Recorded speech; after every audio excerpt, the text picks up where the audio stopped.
Homegrown Money. Hello and welcome to Homegrown Money.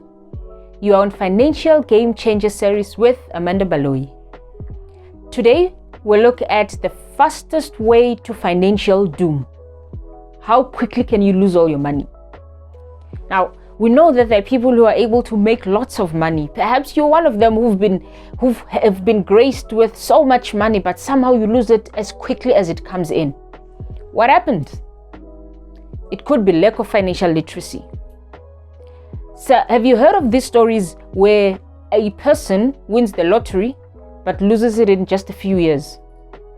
I've heard of a guy who won about 11 million, and he used to be an average guy, used to have a job and a family, wife and kids, but he won the lottery.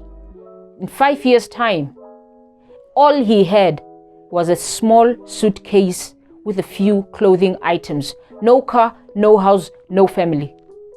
Lack of financial literacy means no matter how much money you make, no matter how much money you acquire, you are likely to lose it all if you are not financially literate.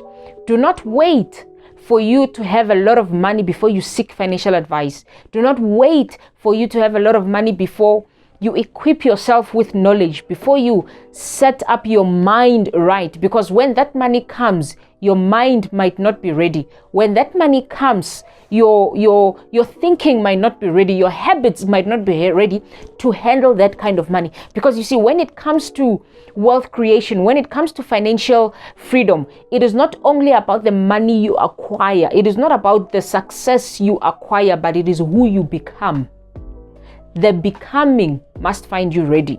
And it does that by you equipping yourself with financial literacy. Secondly, lack of patience. When you lack patience, you are likely to fall into get-rich-quick scams. Of course, when these are advertised to you, when these are sold to you, they are not called get-rich-quick. They simply tell you will double your money in 2 days. They simply tell you bring in 1,000 rand today. By the end of the month, you will have 20,000 rand. If you keep it with them for 6 months, that will be 100,000 rand. 1,000 rand to 100,000 rand in 6 months, we would all be rich if all these things were genuine. But if you lack patience and you feel you've been working for so long, you've been trying to make money, you've been saving and you've been doing all these different things, and yet you don't have money enough, you might find yourself falling into the trap if you lack patience. The best way to create wealth is through patience. 3, greed. If you're a greedy person and you just can't have enough, and you have to have a whole lot in a short space of time, you are likely to fall into the habit of gambling. Gambling is not a financial strategy. Gambling is not a financial strategy. In other words, you cannot depend on gambling for financial wellness. You are likely to receive a little bit of money and then lose it all. I know people who have lost their entire salaries at a casino just because they were hoping to double it on that night. You start playing all those slots, you lose a little bit, and then you think, I've lost 1,000, I've lost 2,000. Let me put in another 1,000 and bring it back. But it entices you, it makes you think it's coming, and then boom, it's all gone. Nobody starts a gambling site, nobody starts a casino to lose. That means somebody else must lose. And in most cases, it's you. And lastly, taking uncalculated risks. This makes you susceptible to over-leveraging yourself. You miscalculate risks because you might be overconfident. There is such a thing as being over-optimistic. That means you look at everything, you hope for the best and prepare for the best without looking at the possibility that something might not work out as planned or as thought. When you over-leverage yourself, that means you might get into way too many businesses or way too many opportunities all at the same time. You spread yourself too thin and you can't focus on any of them. Sometimes you over-leverage your resources. You have an ability perhaps to borrow money and start a business, but you've over-borrowed. You have worked, you have taken too much, and if something doesn't work out, you will not be able to pay it up. You take uncalculated risks.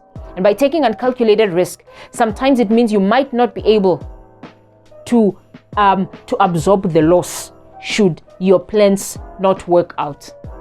So look at these things and think about, how is it that I can prepare myself? How is it that I can create a plan that is safe? Of course, you do not have to be absolutely safe, because there has to be a bit of risk that you will need to take.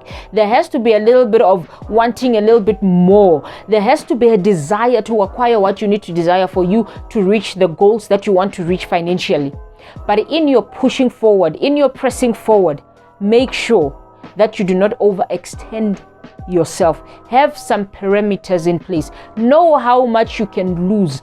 If you're going to invest something, it mustn't be, not necessarily you must be willing to lose it, but you must afford to lose it, so that when you do, it does not lead to depression and ultimately suicide.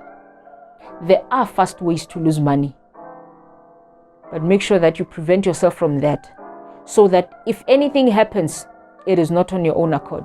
Whatever it is that you can control, particularly when it comes to your mind, when it comes to your behavior, when it comes to your habits, make sure that these are always in check. Develop the necessary discipline so that your journey to wealth creation is as smooth as it can be. It may not be all upwards. There may be a few downwards. There may be 2 steps forward and a step back. But just make sure that the step back is never higher than the steps forward. So if it's going to be 3 steps forward, you can't take 4 steps back. It can only be 1 or maybe 2, but we keep moving forward. Even if we have to crawl, but we keep moving forward and raise the income, save, invest, so that you reach your financial goals. If there is a fast way to lose money, make sure you are not one of them. Good day.